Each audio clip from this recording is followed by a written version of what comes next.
Manila, this is Aishadel from ManilaShaker.com and presenting the latest budget phone from Realme, the Realme C11. It costs 4,990 and it has a huge 5,000 mAh battery.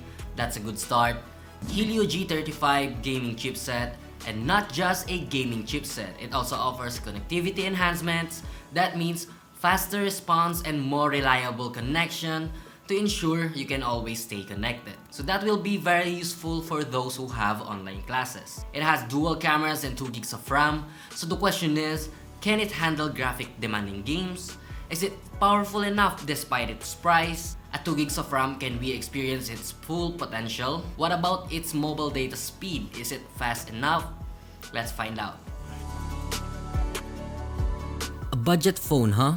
Well, the texture is similar to the Realme 5i and C3, but definitely with a different and new design. It has an aesthetic feel with this huge Realme logo with a smooth straight line, then a square-shaped type camera module above.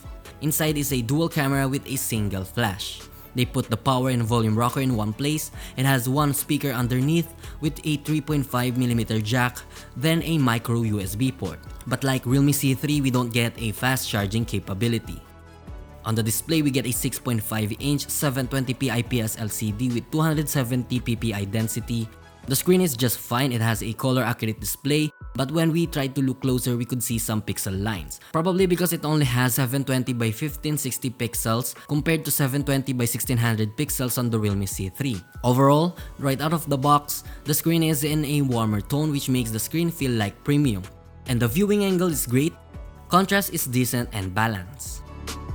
Now for the cameras, we only have dual cameras with 13MP f2.2 main cam and a 2MP sensor for portrait shots. The main cam mostly auto-adjusting the photo to be underexposed, but by increasing the exposure value manually, the whole image will be properly exposed. Though the good side is the quality is sharp and it nearly shoots natural color, and thanks to HDR and chroma boost, images can be enhanced even further.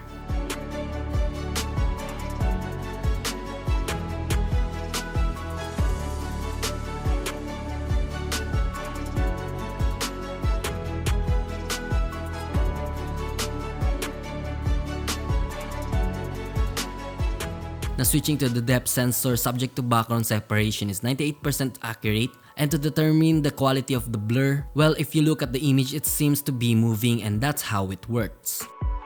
Video recording is okay for decent social media sharing. It records 1080p 30fps max resolution, but we don't get EIS.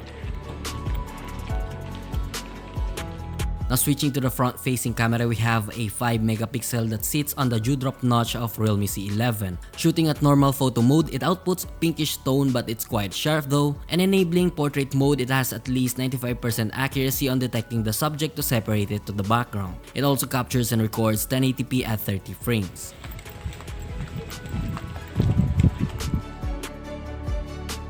For the camera features, we get a night mode, bokeh slider, slow motion, and expert mode that shoots up to 60-second shutter and a max 6400 ISO. Again, all reliable camera features are here and it's decent. There are no complaints considering its low price. Now moving to the performance, we conducted some gaming and network tests. Realme C11 is powered by MediaTek Helio G35 made with 12nm architecture with 2 gigs of RAM and 32GB of internal storage. And now, the question which I know you are dying to ask, is this smartphone a gaming-centric phone? No, but it can play graphically demanding games at the lowest to moderate possible settings. And if you want to stream on this device, that could be a problem because it lacks memory for heavy multitasking. On PUBG, we recorded 25fps with 97% stability at low plus medium graphics. Although it is pretty stable, we experienced some stutters upon landing, but after it loaded the graphics, it stabilized decently.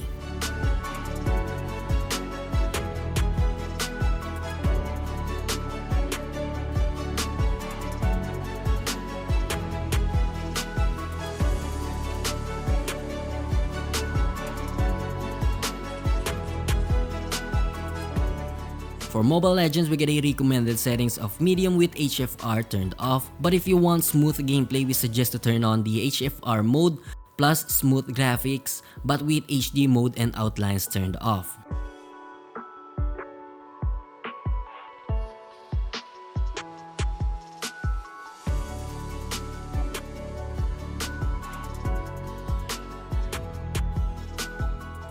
For Call of Duty Mobile, it only offers low graphics plus high frame rates, and the game is pretty stable. It is still not that smooth, but it has a decent 30 FPS.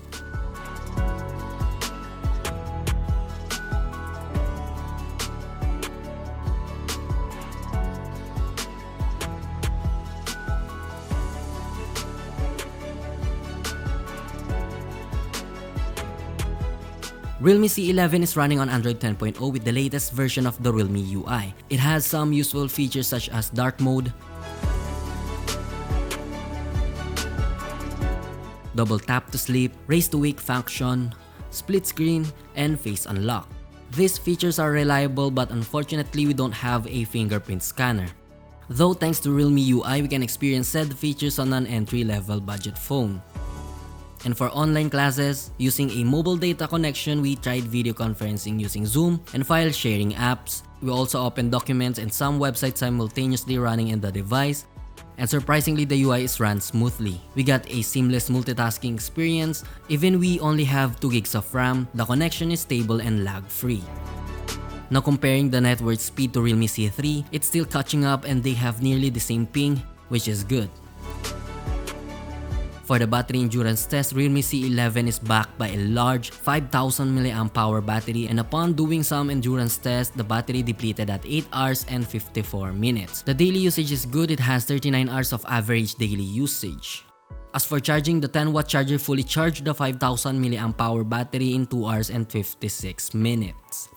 Overall, we don't have complaints on this device. It is powered by a gaming chipset, good for casual gaming, or you can just use it for media consumption, or better yet, for those who need a device for their online classes.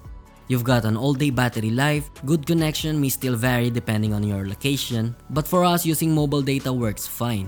And for the price of 4,990 pesos, there's nothing to complain about. The phone works and the phone operates smoothly thanks to the Realme UI. It has everything you need: browsing, gaming, media consumption, and a decent and acceptable camera at a very low price. And that's it. We hope you got the information you want to know. Subscribe to our YouTube channel and hit the bell icon to be notified on our latest content. Let us know what your thoughts are regarding this device.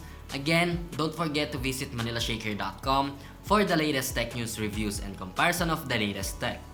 Once again, I'm Ashadal. Mabuhay, Manila!